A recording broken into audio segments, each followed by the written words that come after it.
sunlight begins to fade now, and I feel like I'm losing time, but I don't know how I'm here.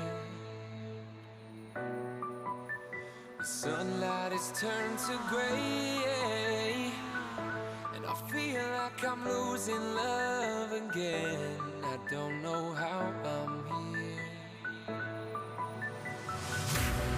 I could feel your heartbeat. I could feel it somewhere you're looking down. I could feel your heartbeat. I could feel it somewhere you're looking down. 'Cause it's you I'm loving, and it's you that I wanna breathe. And it's you I'm loving, and it's you that I wanna need.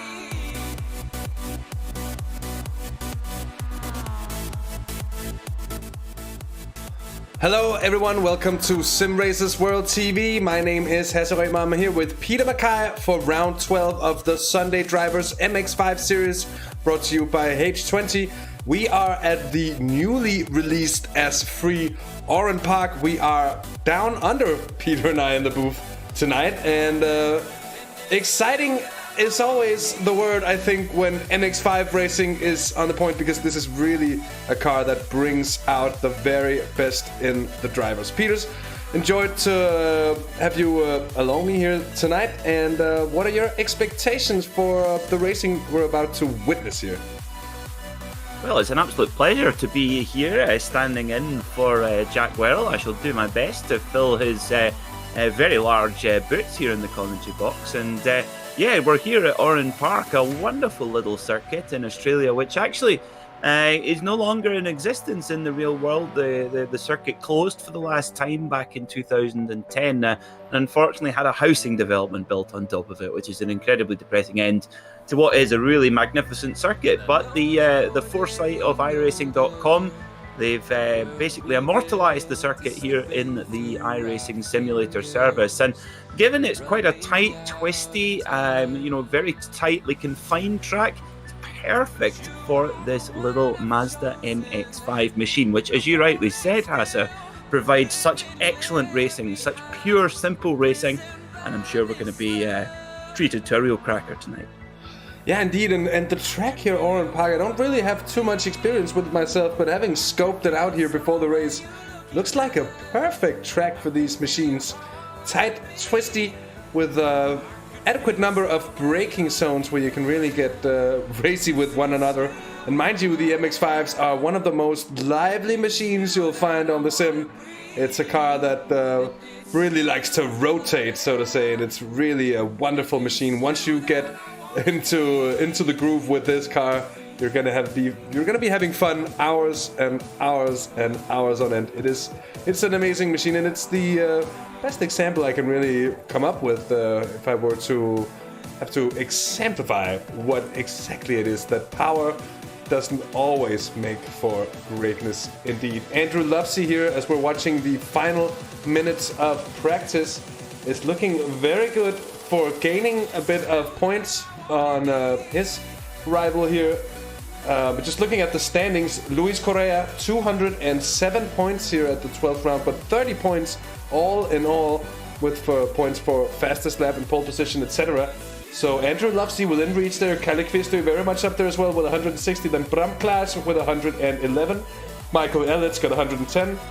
And then we've got Dan Mold, Martin Penereiro, Sander Ware, then Craig Walters, Rene Ware, Sebastian Hein, Pedro Marimon. It's Svetsanov, it's Ben Hicks, it's Victor Oliveira, Derek Crothier, Rob Jackson, Dave Geddes, Robert van den Heuvel, and Peter, we know that name, The Lobster. He's here as well. It's Rob the Lobster, indeed. And Xavi Lopez there, 20th place in the standings as well.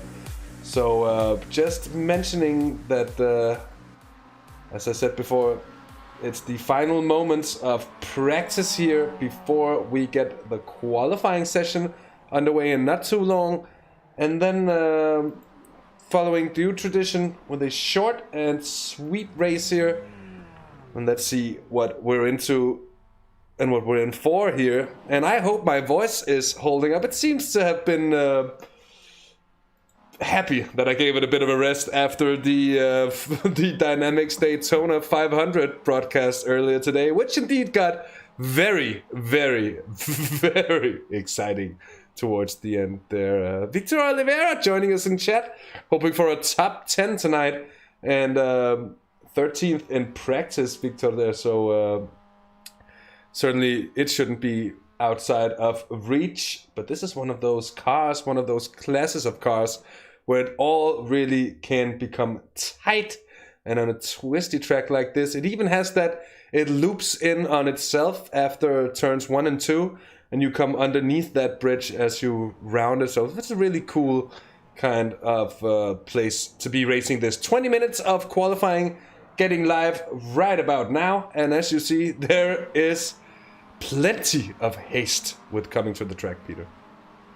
Yeah, a group qualifying session is always tricky. It's a good thing that this Oran Park circuit is quite short in length, because you'll get lots of chances to lay down a quick time. It's not a circuit where the aerodynamic draft is going to really be of help like it is in so many other circuits with these cars.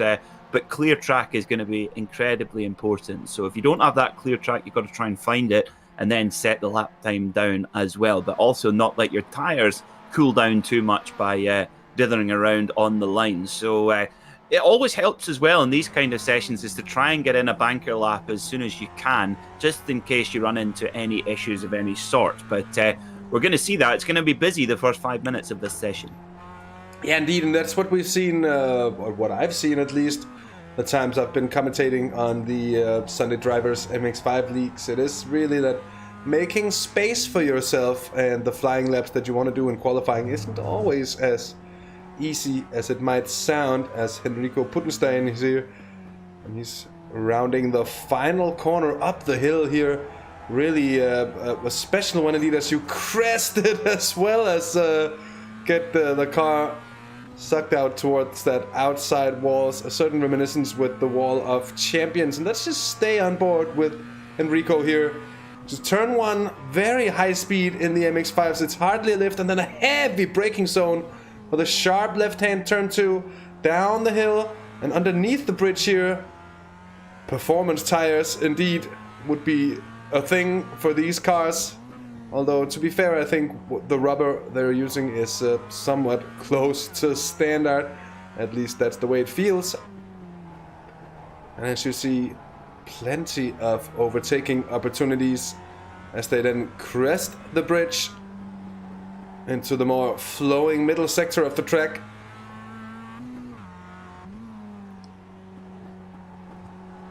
And this is a sector where I don't necessarily expect to find a million overtakes happening, but it's more a place for lining it up, coming into the final sector.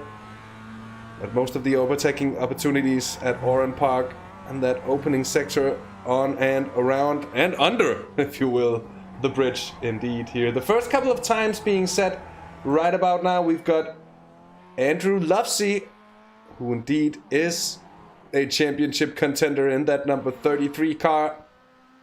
His teammate Michael Elliott, who's been up there so many times as well. And here we've got Ben Hicks looking to go quickly as well. He's done an 18.2, but look at that Michael Elliott into the 116s there, Peter.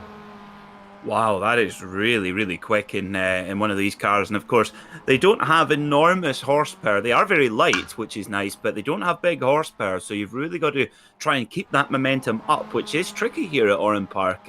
Of course, with typically high temperatures that you get in Australia, it always makes the track very greasy and slippy as well. So watch out for that as the race goes on, as we see Victor Oliveira in the Donut Mobile, number 47. Fast cars go bang. Well, we'll see what Victor does today, but certainly up there for the tastiest looking car on screen right now.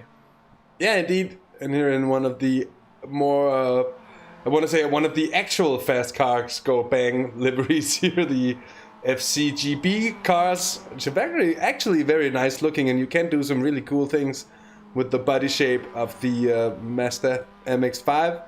And also just a thing about the MX5, of course, any Miata nerd or MX5 nerd, Miata's of course the Japanese designation for this very same machine, but they have their model names. Well, the first generation was called NA, and then there was the NB, and see, now we're at the ND, the fourth generation of Mazda MX5, and I really like what they've done with this fourth generation car, being basically the same weight as the first generation for once.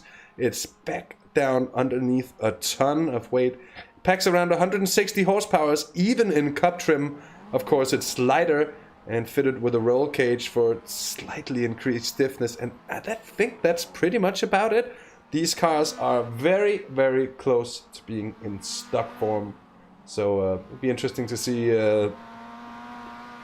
just how they're smashed and hammered around Oran Park today, because it is really a car that you need to be pretty aggressive to get any speed out of. Michael Elliott sets a new fastest lap there with a 1:16.47. Sandawara is in there as well with a 1:16.73. And then Roberto Garcia is just sneaking into the 16s as well. Andrew Lovesey with a 1:17.11. And then a number of cars in the 17s at this current moment, as we're just about 6 minutes into this qualifying session. And that means still plenty of time here at Matt Tempest for Syntec Racing in the 49 car. Really looking forward as well tonight. And Peter, now we had a broadcast from Daytona, NASCAR racing, where you can pretty much win from starting dead last on the grid. Is that a thing you'd expect to happen in a series like this tonight? No, definitely not. I think the grid position is going to be very, very important here at Oran Park. The overtaking opportunities are not plentiful around this place. You've kind of got to more push your competitors into mistakes or hope for mistakes to progress up the field, with the exception of heading down into turn 1, the sweeper, and into turn 2, the Coca-Cola corner. That is certainly one place where you can go for the block pass and have a go into there. If you're really brave, into the fast left-hander of Momo corner. But in general, you've really got to work hard for that track position. So this 20 minutes, this is the most important 20 minutes of the event, because this is where you get that really critical grid position, and we see a number of our drivers out right now just desperately trying to have as many rotations of this Oran Park circuit as they can to try and see if they can lay down that perfect lap. Of course, the tires over 20 minutes, they can go out and kind of just turn laps, and the tires should stay in for these 20 laps. So mainly just about getting up into a rhythm, really. It's more your own ability than anything technical, really. And that's what we love about MX5 racing. It's a very, very pure form. It's about as close to karting as you'll get in car racing, if that makes sense. I think that's a very good comparison, because it is very, very pure indeed, and compared to a car which, like the Skippy, for instance, which is pretty close actually in handling characteristics to the MX5 here. But the difference being that the Skippy does have some kind of downforce. This has pretty much none whatsoever. It's purely based on whatever mechanical grip you can pull out of it, and it needs a driving style that is hard but measured. And that doesn't necessarily make sense until you try the car, because that's very much what you need to do. It needs to be driven hard, but it also needs a subtle input, especially on the steering wheel. And as I said earlier, if you haven't given yourself the time to really discover or maybe rediscover the MX5, because it's within the last year or so, it got a new tire model, and that really made the car come alive in a way where it's completely new. And that was a little bit unnecessary. I think that's David Geddes on the 31 car becoming the victim of Andrew Lovesey, trying to see if just he could make it through there. Maybe for his fast lap. but didn't exactly work out as he wanted it to. Here's Ben Hicks in the FCGB car, number 54 machine. So we see Scotty Angelo for Simtech Racing. He's on an outlap as well.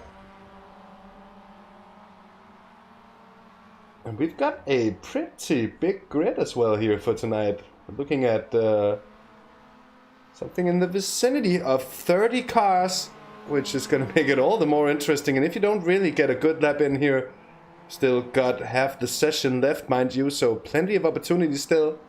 And I think all about patience, trying to find that clear spot on track where you can get your running in.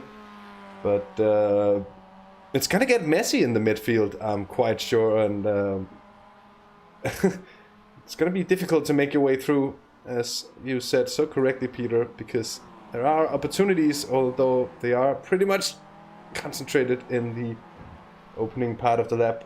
And someone a little deep there into turn 1. Yeah, that's the corner to look out for here at Oran Park in the opening stages or throughout the race. You know, when you come into the corner, it's called the sweeper, and as you say, it's pretty much flat in most cars, but you almost it's the corner you just about get right, and then you go, oh, that was great, and before you know it, you're too late to get on the brakes for Coca-Cola corner. So we're right on board here with Sander Werrell, the Dutchman in the number 1 Mazda, as we come up towards the sweeper just ahead. This very fast left-hander, up to top gear we go, and then you'll probably throw back 1 gear. No, he takes it in 5th, and then back on the brakes hard, and very, very nice and smooth there from Sander. You want to try and hold the steering wheel straight and get the car slowed down in a straight line. The Mazda, you just want to try and be as smooth and as efficient with your driving style as you can. It's very tempting to drive it like a complete hooligan because it's incredibly fun to skid it and slide it around, but of course that is not the fastest way. But Sander proving very, very nicely here what the fastest way around this Oran Park circuit is. And as we said, it's a brilliant layout for these little Mazdas with not so much power and you know, obviously quite small in their footprint as well. But you can imagine, you must have to feel sorry for poor old Greg Crick, who was an Australian racing driver who won the Australian GT Championship here in 2006 at the wheel of, and I'm not joking, an 8.4 litre V10 Dodge Viper. Can you imagine driving such a car around this track? No, not really. No, I have to say, I hardly even can. And yeah, my deepest of respect for anyone able to tame a beast like that around a tricky bit of circuit like this one. Well, we saw Ashley Gefell? What? That sounds like that. I was just about to say that's not Dutch. That sounds almost sort of Welsh to me. I wonder. We shall look at the timing screen. 55. Well, Ashley Gefell, there is a Union Jack flag beside, so yes, a good chance that we have a Welsh driver in the field, and certainly a very jazzy livery on that car as well. As we see the number 34 machine of Garcia trying to lay down that quick lap. And using all the track and more there, that will mean that lap is written off. If you go off track, iRacing will discount your lap time. My apologies, that was Michael Ellett sitting on our current provisional pole sitter. My apologies, I'm getting mixed up. Yeah, indeed, and the SRL cars, the Simulation Racing League's racing team, has really shown and proven themselves to be absolute top contenders when it comes to this series. They're always there or thereabouts around the top, and yet again, it's not the first time I've seen this to be a SRL versus H20 at the top, and then with a bit of joining in from the Simtech racing team, of course, and fast cars go bang as well. But SRL and with Luis Correa as well, our championship leader, who really is a fast gentleman in anything from these cars to open wheelers as well. Here's Andrew Lufsey who's 5th at the moment, coming into the final, 5 minutes of qualifying. He will want to make his pace just materialize for him just that extra bit, because he's been close, he's been there or thereabouts. He hasn't really made it work yet for him. He's coming out the final corner. It's not going to be this lap, I think, for Andrew, but it might be the next one. Yeah, he's at the moment, he's sitting just about 0.6 of a second off pole position, but only 0.3 of a second off third position. So, just a tiny little improvement could make all the difference for Andrew Loveday. And he'll have probably another 4 laps or so, maybe 5 at the push to go. So he'll just have to just keep lapping, try and get that lap just perfect. And it's so easy in qualifying, especially in a group session like this, just to overdrive a little bit sometimes. And that's what these Mazda MX-5s do not like. It's all about maintaining the momentum, maintaining that corner speed. As we see Bram Clays, oh goodness me, off he goes.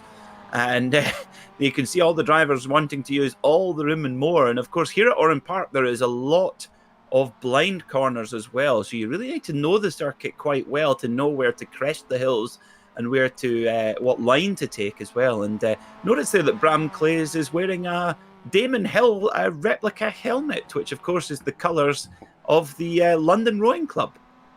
Yeah, indeed, who Graham Hill introduced in his day and age.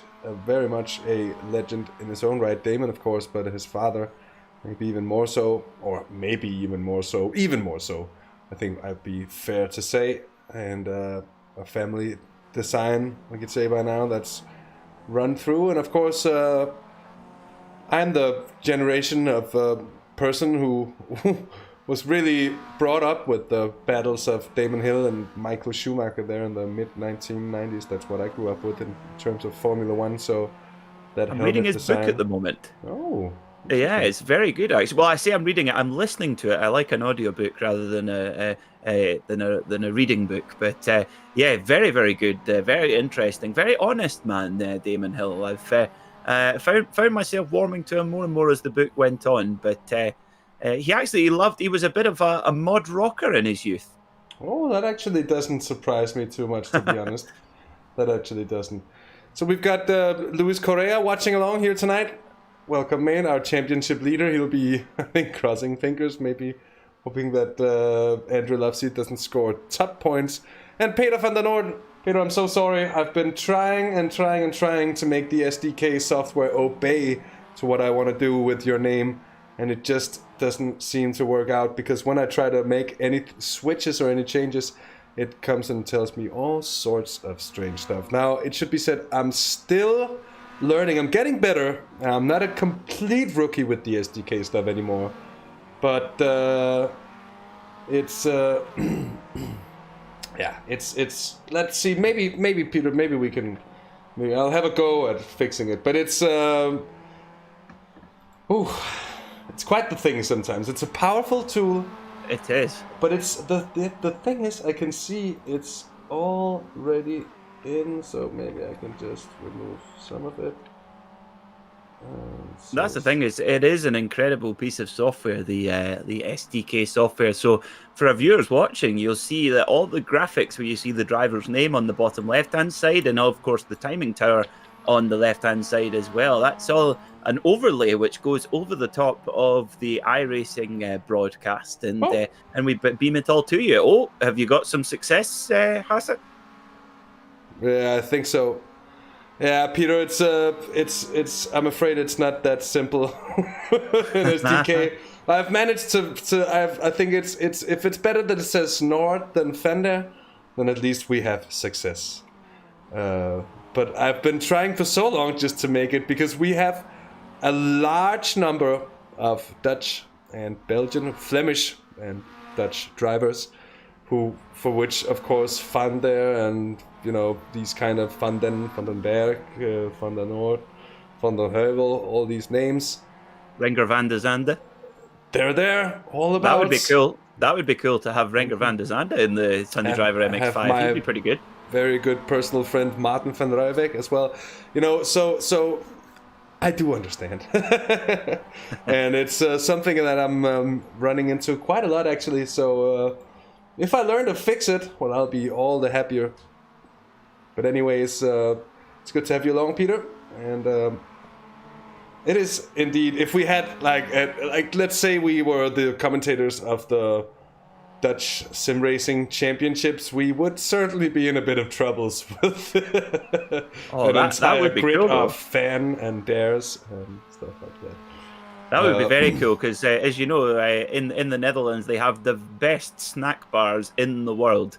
My favourite, and I'm missing it dearly because I haven't been able to travel to the Netherlands this year since January, I think.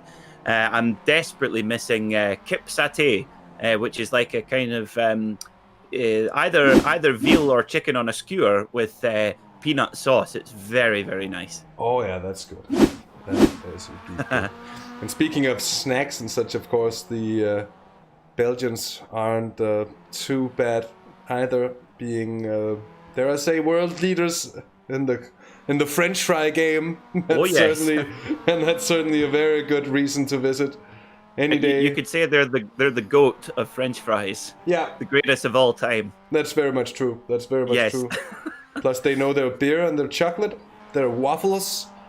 So if that's what you're coming for, you'll be finding yourself gaining weight in no time. Good racetracks as well. Spa, Zolder. Sorry, Peter, I'm just going to cut us off here because we've reached the checkered flag here in qualifying. And I'm just gonna see something because I am not quite sure why you see the timer there has just gone to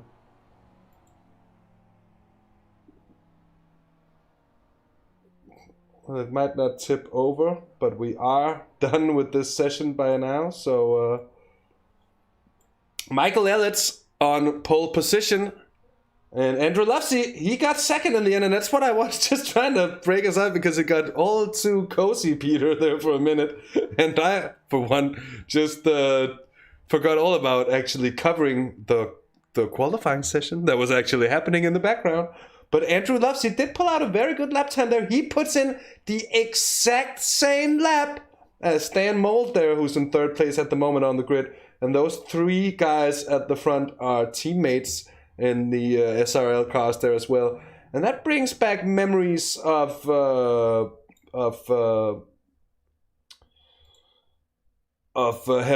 1997 indeed. Peter, why won't you take us through the grid?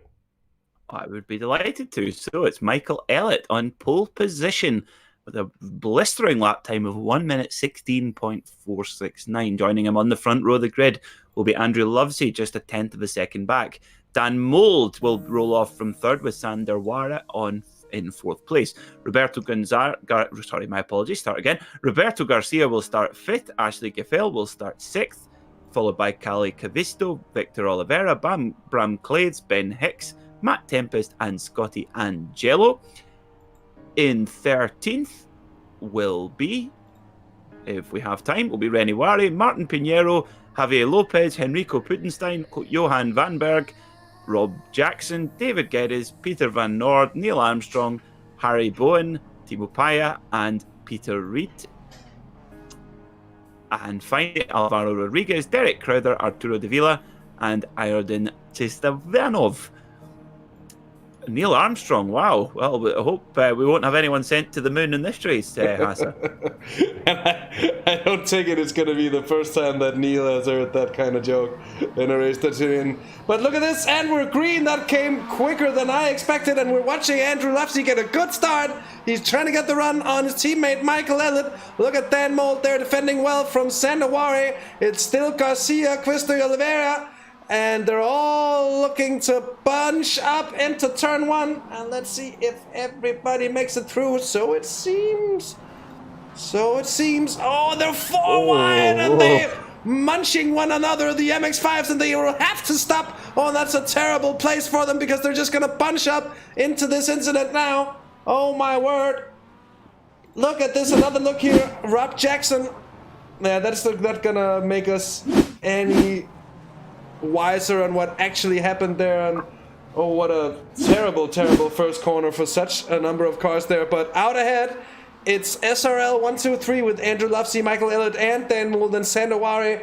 And it's Roberto Garcia, Kalle Kvister, and it's Victor Oliveira for Fast Car Goes Bang in the Donut Mobile, which is really nice to see. The 47 car doing well here. And then... look at Ashley Gaffel. Very, very nice move there. And it becomes the inside for the next corner here. Oh, and that's opportunistic as ever there. That's Brandt Kleis. The Donuts Mobile's in the wall. The number 47 is in the wall there, coming out of the final corner. Now, have they gone into pit lane? I think they have. Yes, the 47, Victor Oliveira. Well, he wanted a top 10, but that's not the ideal start. And, well, there's a big chew out of the side of the Donut Mobile. He has to go in and get a fast repair. Yeah, we'll have to swift another look at what happened there. Just, carries much too much speed, and there's no doubt about it, to my mind, that that's going to cost a bit of suspension damage. Early days here. Andrew Lufsey's taking the lead here. Michael Elliott second place, and then Sandawari's gotten past on Dan Mould. So it's no longer a 1, 2, 3 for the SRL cars. Sandawari's brought the H20 machine into contention here and up into podium places. Looking very good here and pressuring well. It is Roberto Garcia, Kalle Kvister, who's been up there as well. The Finn, and always a pleasure to have him in the booth for interviews. As with so many other Finns, they do seem to have a very particular sense of humor that I, for one, really enjoy here. The 30. Oh, and there's a bit of a look at that. The mirror of Ben Hicks's car, the right-hand mirror, fell off as he just had a kiss of the wall there, and that's going to be something for the other drivers to run over further down. That could indeed be a problem there. We've had a problem, speaking of problems, we've had a problem for Harry Bowen here. This is not Ben Hicks. Indeed. Here it is, Harry Bowen, who's been off track. Let's see the 21 car. Another iteration of the Fast Car Go Bang livery. Fast Cars Go Bang. I really need to get that right. But anyways, no serious situation for him here as Andrew Lufsey keeps a hold of the race lead. And Peter, an interesting opening 3 laps here. How was that from your perspective? Yeah, so interestingly, the Simulation Racing League teammates of Lufsey and Elliott have switched places. Of course, Elliott started on pole position, did the South African, but Dan Mould also just relinquishing that 3rd position as well to Sandawara. Of course, Sandawara would be really wanting to try and bridge this gap now and have to really try and push hard. But in this form of racing with these Mazda MX-5s, it's very, very difficult to break away. So important is the draft effect. It's not as important as some other tracks, but as you can see there, Dan Mould able to just hook into the back. And if further back we see as well, we're riding on board with Ashley Gaffale coming down into Coca-Cola corner. Oh, and there's a bit of contact ahead. Can she? Oh, it's going to... Oh, well done. Just, I tell you what, didn't panic at all, did Ashley there. Just held the steering wheel perfectly straight, didn't panic, and made it through cleanly. I mean, a little bit of contact is going to be inevitable here. Speaking of Alvaro Rodriguez, whoa, whoa. Full points for style anyway there. Yeah, indeed, and a very good job of getting out of the way of the incoming cars behind. That could have been much worse for them as well. Here is Matt Tempest, currently in 11th place. And we are seeing a couple of ambitious overtaking attempts here. We've had a problem for Neil Armstrong. He's hit behind there, but not enough to send him to the moon again, and that's probably something he's going to be happy of because he's not in a spaceship. He is just in a Mazda MX-5, but it's not a good place to be facing the wrong way, and I think he realizes pretty quickly, gets the car turned around and gets out of the way again.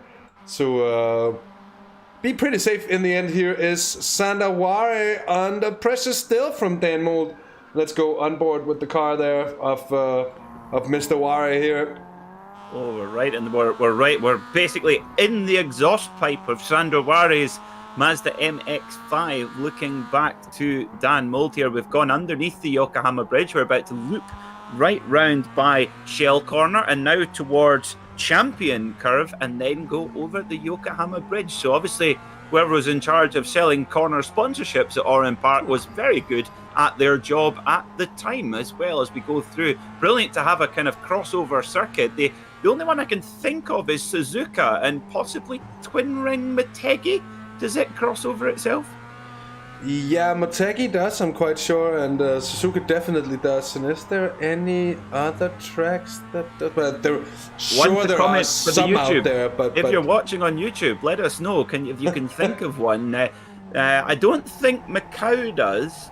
No, I don't think so. And Monaco doesn't either, does it? No, Monaco doesn't. And we've had a problem for Derek Crowther and the Wolseley car, and that's not the first time we've seen that happen.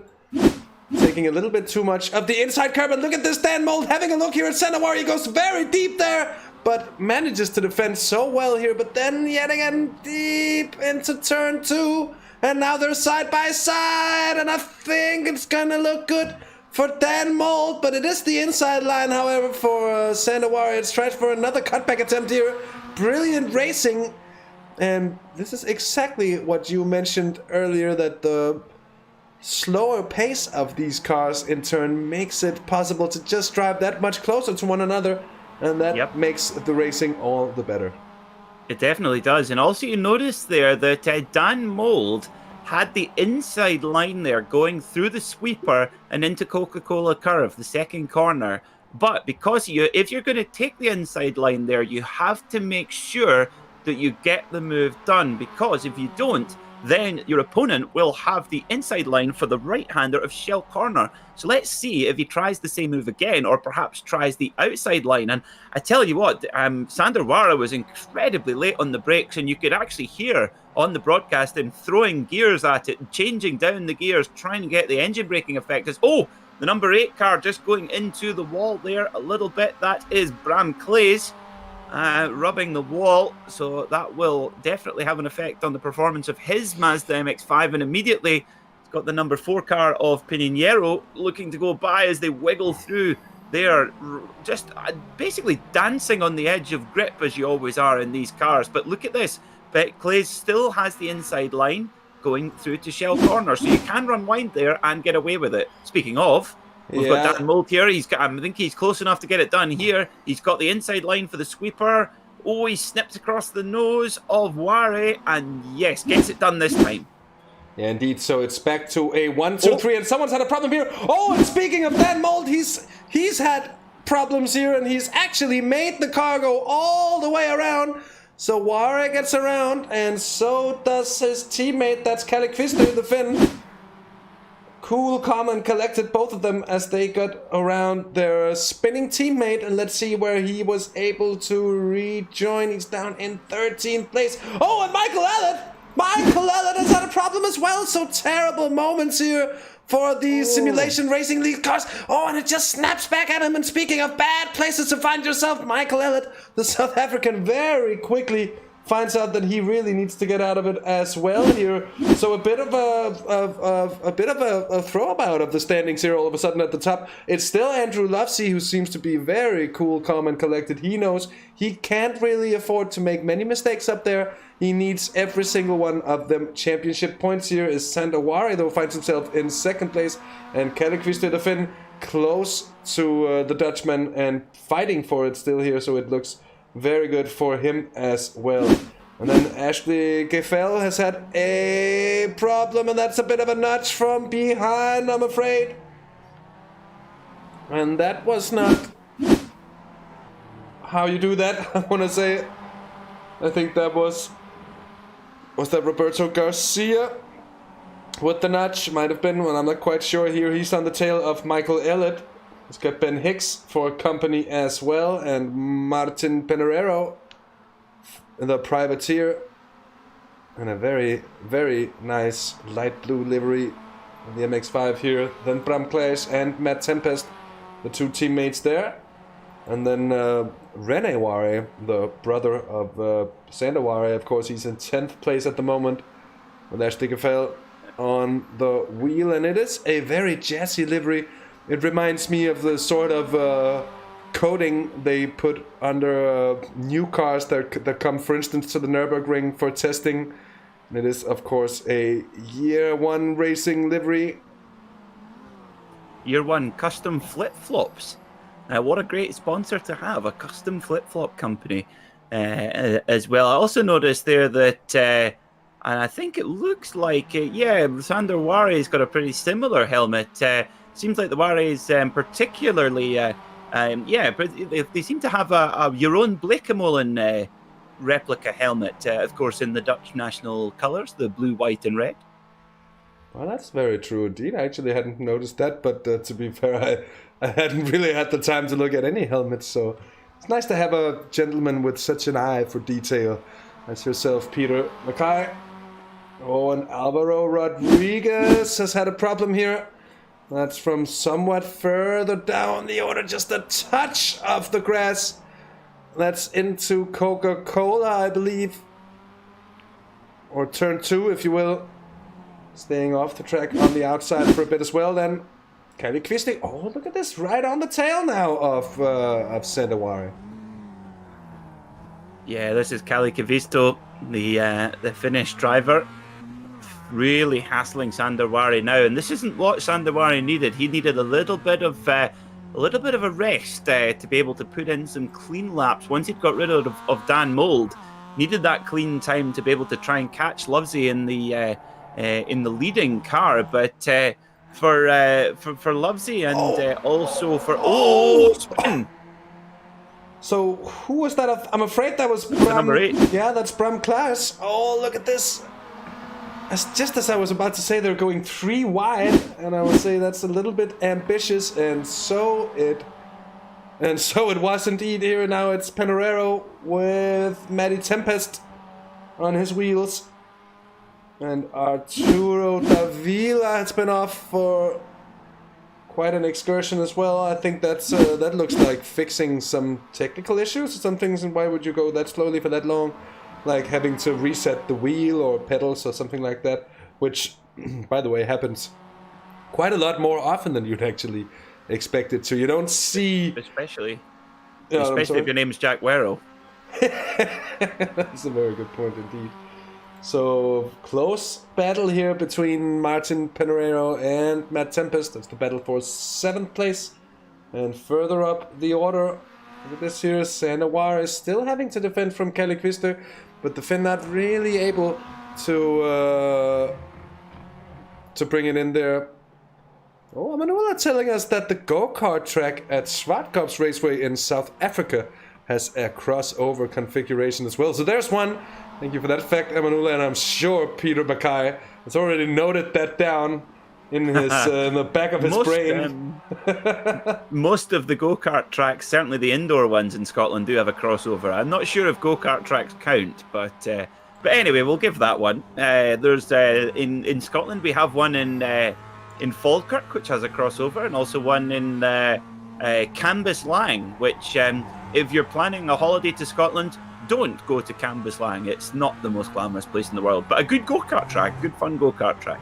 As well, with a crossover, as we're riding on board with Matt Tempest for Simtech Racing Team, and you just hear that constant squeal of the tyres. You just these BF Goodrich tyres on these Mazda MX-5s, just tortured to within an inch of their life. So they're not designed really for the high punishment, but they take it anyway. Go on. What have you seen?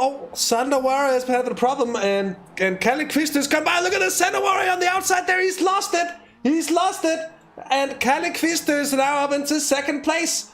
So the Finn just remaining cool and just keeping within his limits. He's doing a brilliant job. Those 6 seconds off of Andrew Lovesey.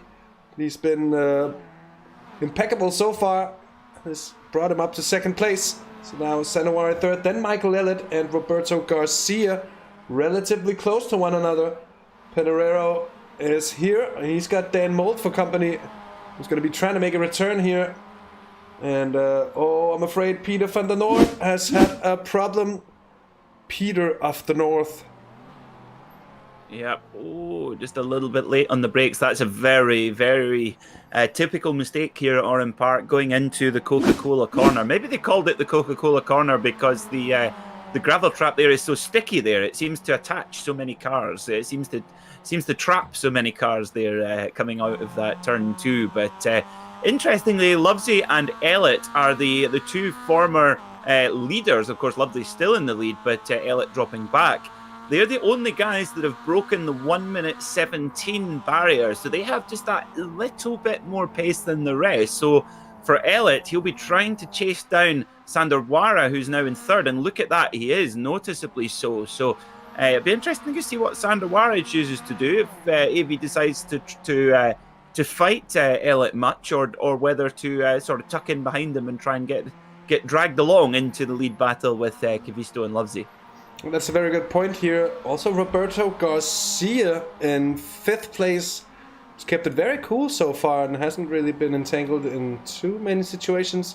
He's kept the nose of the car clean so far and still able to put in a very, very good pace as we're nearing the halfway marker of the race.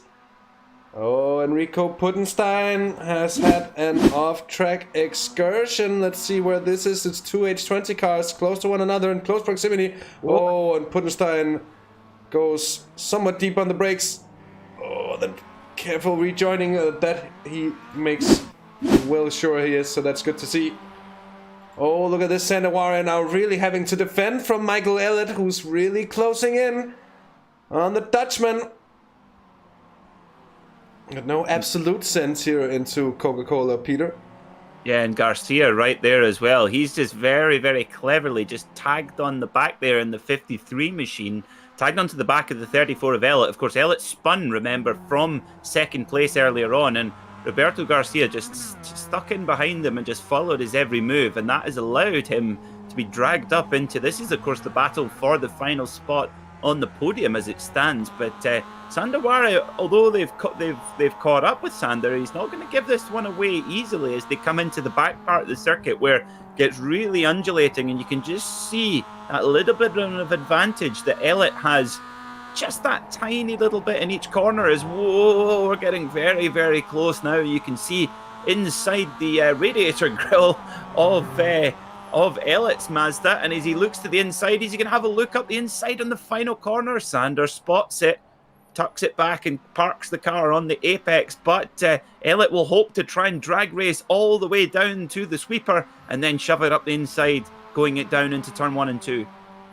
Yeah, indeed. Oh, and Dan Mold has gotten past on Martin Panerero here, and that's into Coca-Cola as well. Oh, look at this Panerero, even with a dipper of his tires onto the gravel part of things, and that's usually not really that much fun at all. Here Senawari is still defending from Michael Ellett, and oh, Dan Mold has been off track though. Look at this, and I'm afraid for his sake, oh, that's way overshooting it.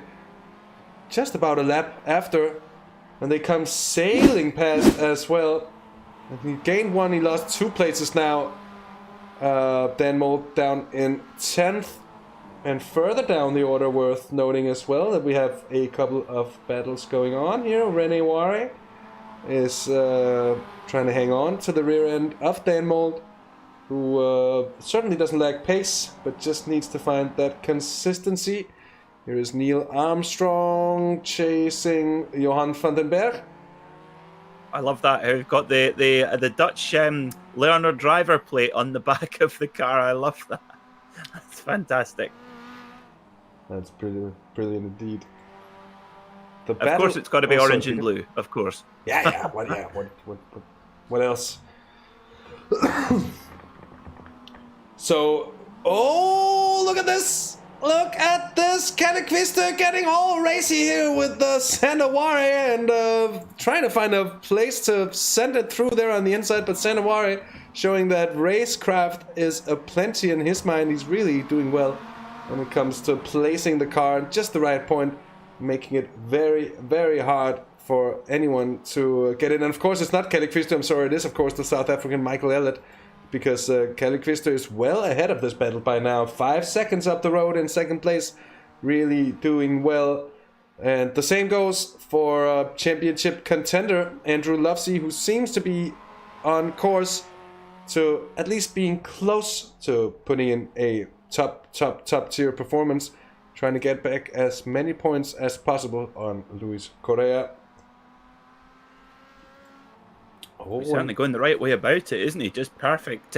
Perfect race so far. 20 minutes down, 15 minutes to go. So if he can keep clicking off these laps, he's going to be very happy indeed. But just having a look to see what the situation is with lapped traffic in terms of if could we have our SDK graphic? Do you think, Hasse, to see where the leaders are coming through? Well, on the track map, what do you mean? Yes, the track map. I guess I'm not really used to finding it, but I think here should show with track position. That doesn't show as much.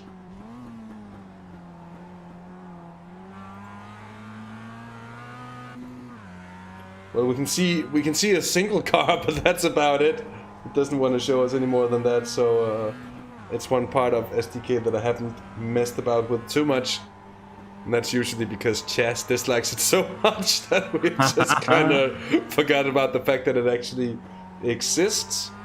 But let's just go and have a look at that battle for second place. I'm sorry here. TV pictures, of course. Sandawari.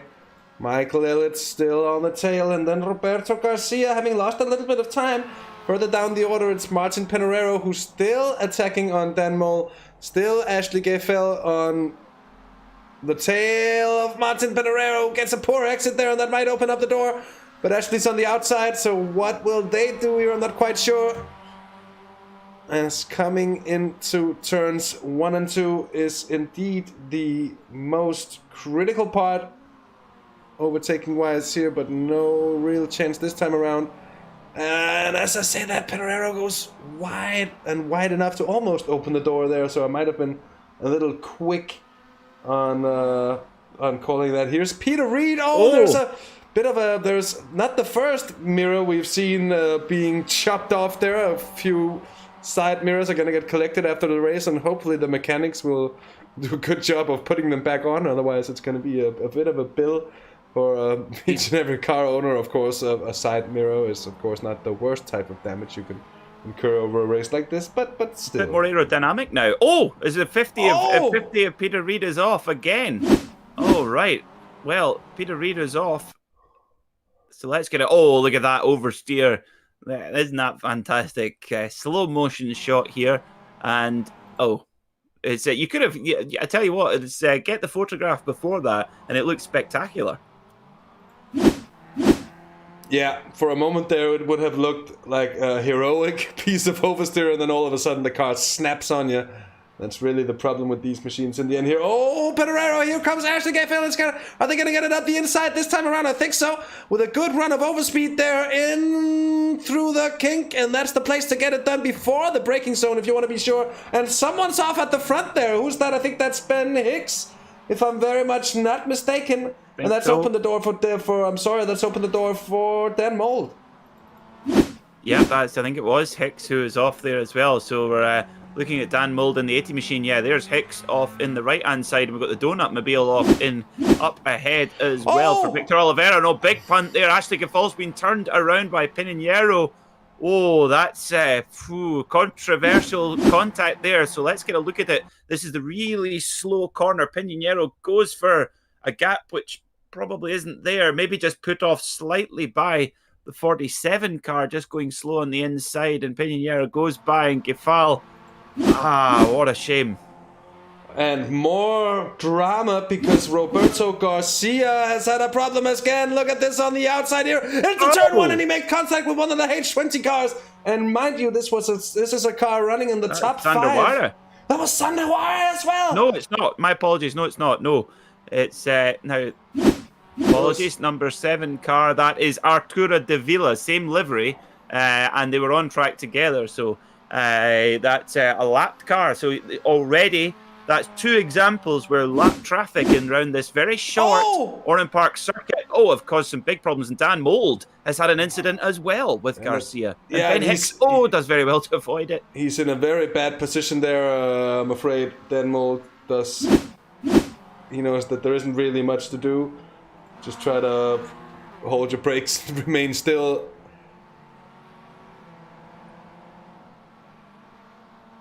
Yeah, Pedrero with a bit of an, what do I call that, an overly ambitious move maybe in that situations, but it's always so hard to judge. A bit of a shame because Ashley Gavella was driving a very good race indeed. And this has opened the door for Ben Hicks, who has lost a right-hand side mirror as well. It's up into 5th place here. Matt Tempest in... Oh, that's Matt Tempest in 5th, of course. Ben Hicks 6th, but then Michael Elliott, Sanawari, Kelly Kvister, and Andrew Lovesey still leading the race. And speaking of impeccable performances, Peter, how about the race that Andrew Lovesey has driven so far? It has been absolutely perfect, and this is not an easy layout here at Oran Park. Very undulating, as we can see. A lot of compressions mid-corner. You see there, coming around Champion Curve just before heading up to the Yokohama Bridge, there's a little bump there on the inside of the corner, and that can make it really, really tricky. And sometimes these little Mazdas, they don't like the bump sometimes, and it can really unsettle the car. But I have to say, Sander Wara doing an excellent job as well. He's actually broken away from Elliott. You had Elliott right on his back bumper, and then he's just sort of pulled away. So Sander's been very, very impressive at the wheel of that number 1 machine, and currently sitting in a pretty strong spot for the podium, but also Kalle Kavisto in 2nd place too. But the front 3 stretched out quite a bit. Yeah, indeed. Oh, I see we're having a bit of a problem with the software, not really wanting to load. So we'll just... While you're doing that, Hasse, I have another ridiculous car that won here at Oran Park, and a ridiculous driver as well. Back in 1982, Formula 1 champion Alan Jones won an Australian GT race here in a Porsche 935. Porsche 935. That's scary. That's 750 horsepower with no traction control, no ABS, no nothing, and the most scary of turbo-like deliveries. It doesn't get much more difficult than that to drive, given that whatever downforce the 935 had would be kind of useless on a track like this, at least for many parts of it. While we're seeing they're waving a white flag at the moment. Yeah, 22 laps. This is the last lap. Andrew Lovesey has driven a perfect race and comes up to take the final corner, Hasse. Brilliant, brilliant, brilliant drive, I think, is all we can say here, as Andrew Lovesey is going to round it and take the checkered flag and almost max points. It's going to be so close in the standings. We're going to have the joy and chance of speaking to both Kelly Kvister and Sanawari, who both gets podium places 2nd and 3rd, respectively. Michael Elliott with a good drive as well, and Matt Tempest to take 5th place. Had to be very clean all the way through here. And look at Martin Pedrero in the final corner. And I think that's just about going to be it here. We've had a problem for Victor Oliveira, I'm afraid, but Martin Pedrero 6th, Ben Hicks is going to get 7th, and Renoir Roberto Garcia there in 9th place.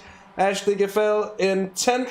David Geddes 11th. Jordan Svetanov came from last on the grid to finish 12th in the end. That is a very, very, very good drive as well here. Harry Bowen, Timo Paya, Rob Jackson, and company, as they all come across the line now to finish their race. And it's been a quick one. I was just looking at the timer and not necessarily so much at the laps, but was of course that lap counter of 22 laps, making it all come in.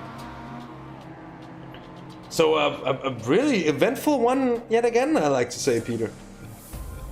Certainly was. Plenty of action here at Oran Park. Of course, so many of the corners, that kind of left, right, it kind of almost bottlenecks together sometimes. There's actually a kind of almost a little bit of a miniature Interlagos feel sometimes around here at Oran Park. But some great racing, and here's the result. Yeah, indeed it is a good comparison and some good results we have for you right about here. Andrew Lovesey yet again takes the win in front of Kalle Christie, both of them from Simulation Racing Leagues. Then Sandawari from the H20 Esports Racing. Michael Elliott in front of Matt Tempest, which ramps up the top 5. Then Martin Panarero, Ben Hicks, Renewari, Roberto Garcia, and David Geddes, which rounds up the top 10. And then, as I mentioned before, Jordan Svetsonov, Harry Bowen, Timo Paya, Rob Jackson, and Javier Lopez. Then Henrico Putterstein, Peter van den Oort, and Neil Armstrong in 18th place at the end here. Let's scroll down to the next place, the next page. It is Peter Reed, Alvaro Rodriguez, then Dan Nolt, Arturo Davila, Victor Oliveira ends up in 23rd, and Pedro Marion from class, Scotty Angelo, and Derek Crowther in 27th, and I believe last place. So with that said, let us see if we have drivers coming in here. And actually we do. We have a race winner for you. Peter Mackay is ready with Andrew Lovesey. Andrew Lovesey, what a brilliant drive. Absolutely flawless at the front of the field there. Now, you started on the front row of the grid in second place, but when did you manage to get the move done on your teammate?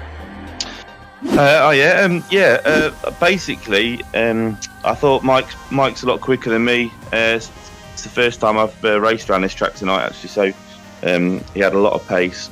And he made a mistake coming out of turn 3, so I'll be honest, I just thought I'm going to have to try and go for it there and then settle out in the front, but he did push me around. It's a shame to see him spin out a few laps in, not going to lie. It would have been a good race, I think.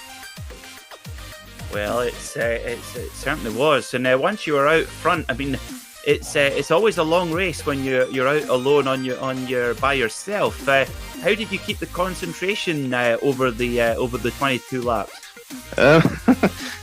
It's not hard to keep your concentration on this track. I tried to just keep the gap around 5 or 6 seconds. I got stuck behind a few back markers towards the end then, and lost a bit of time to Kalle, but just settled in mid 18s. It seemed a pretty consistent pace without pushing it too hard. So yeah, it's just kept myself to myself once I was out front. Fantastic stuff. Very good indeed. Now, of course, this Oran Park circuit is one that, of course, now free on the iRacing service, but of course closed for the last time in 2010. Is there any circuits that come to your mind which you would love for the iRacing, both past or present, that you'd love for the iRacing.com software engineers to put onto the service?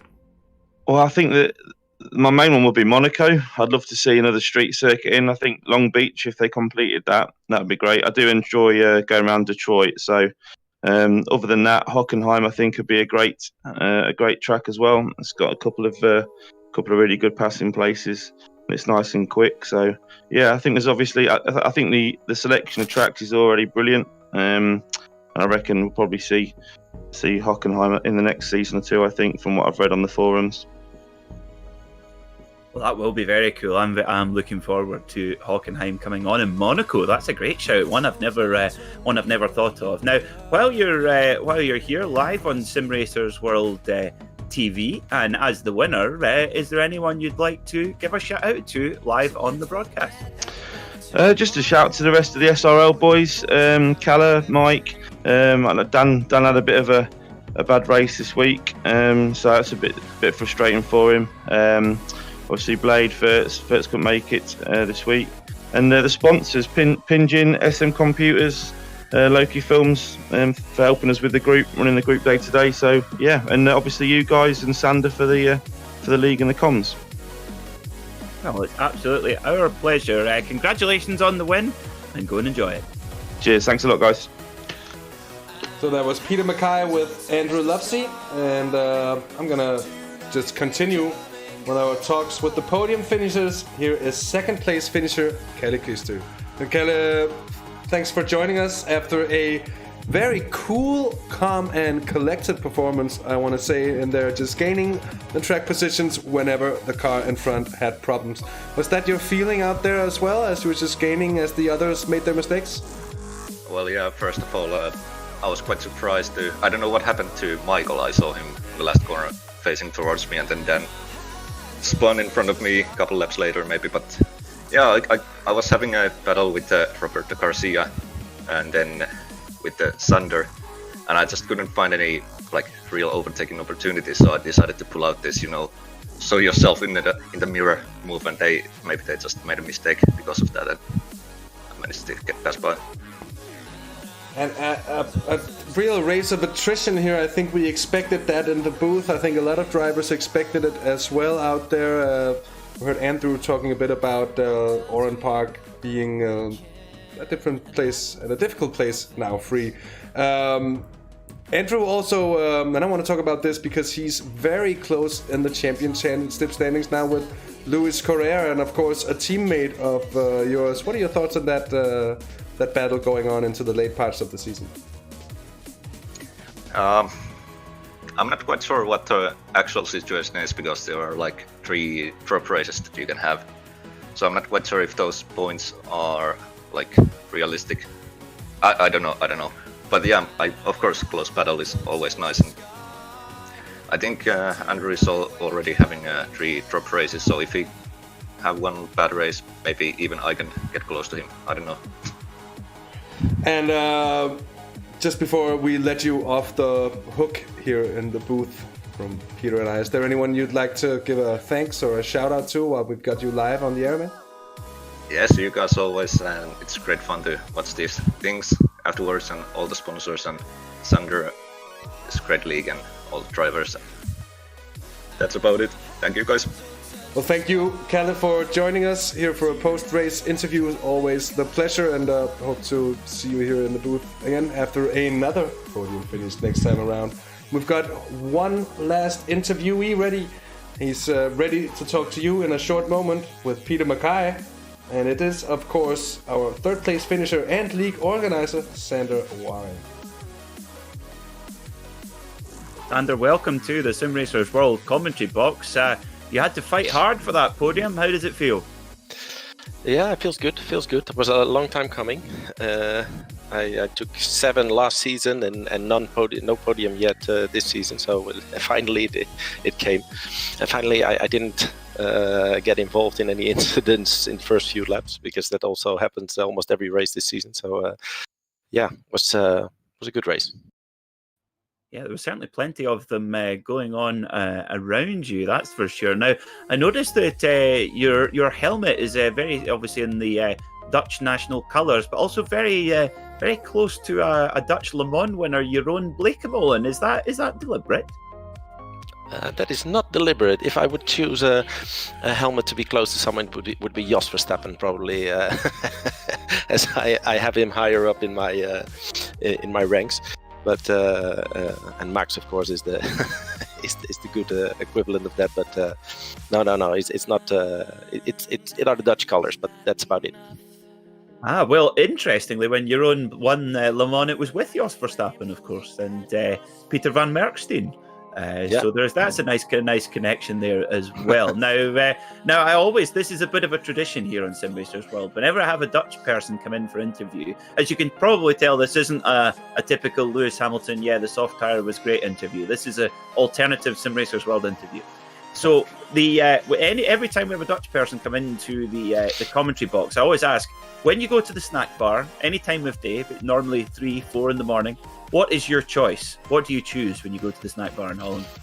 Well, you have to know, Peter, that I've been living the last 12 years in Spain, so I don't go to the snack bar that often.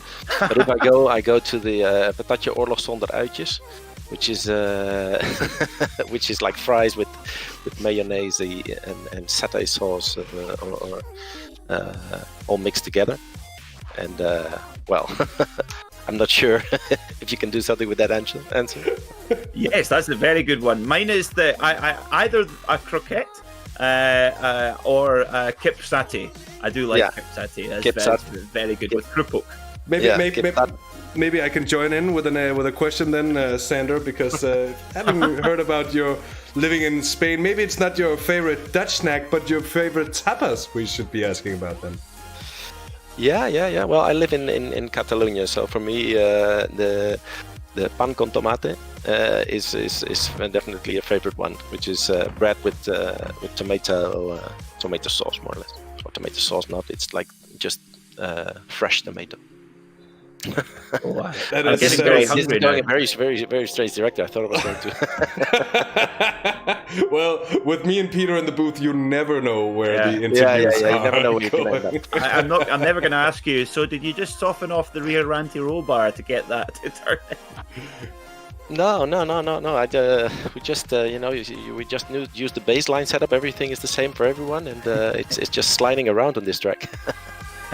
Fantastic. Well, before we let you go, Sander, is there anyone you'd like to give a shout out to here on Simracersworld TV? Well, mostly to Luis Correa. I tried my best to take some points away from Andy. Having Luis not here today was for our team, for the H20 team, was a bit of a blow, because normally he's the one taking podiums. So at least I got close, but I couldn't do anything to prevent Andy from winning. I gave it my best. You certainly did. Well, Sander, thanks so much for coming to join us, and actually you're the first person to give that answer for the Dutch snack question. So we've had quite a few answers so far, but yeah, thanks for being a good sport. Okay, good man. Great. Thanks. Okay, see ya.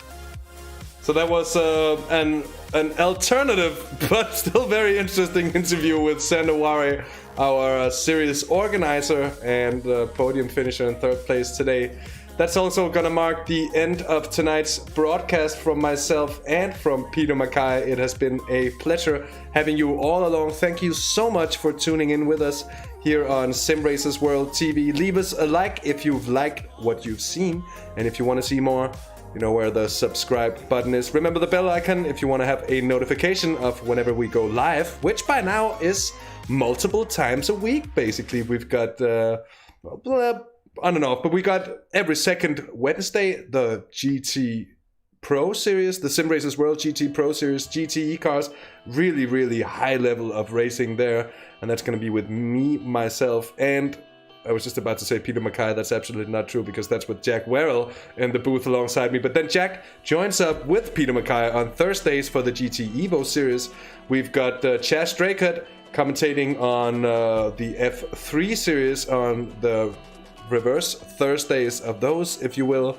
We have got the Sunday GT3 World League on some Sundays. We have got the Sunday Drivers MX-5 here, and with much more good stuff to come. There is certainly going to be you're not going to be in short supply of sweet racing action here on SRW TV. But anyway, from myself, Hasse Rømer, from Peter Mackay in the booth, thank you so much for joining in with us here tonight, as I said. And until next time, take care, have fun, and bye-bye.